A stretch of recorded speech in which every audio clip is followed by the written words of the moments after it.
From this to this.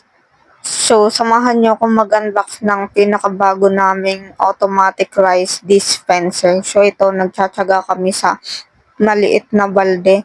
And now, naka-order nga pala ako online nitong rice automatic dispenser.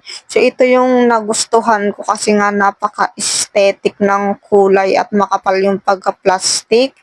And ito nga palang tinatanggal kong takip ay anti-insect and meron na din tayong monitoring kung kailang date tayo naglagay.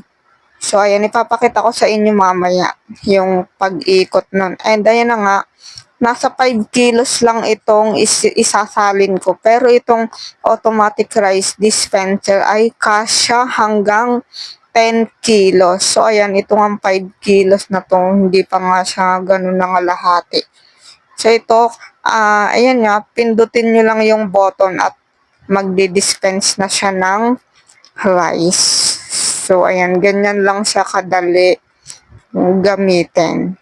So, ayan, napakaganda and easy to dispense the rice.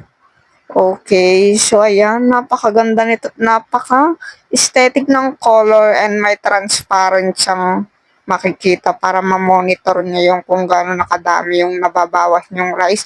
And dito naman pwede nyong iset kung anong date.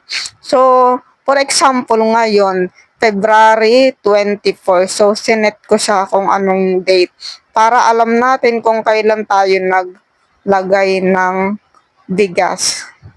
Para makita natin kung gaano katagal sa atin. Yan, pwede nyong lagyan ng laurel or bawang para hindi sa puntahan ng mga insekto.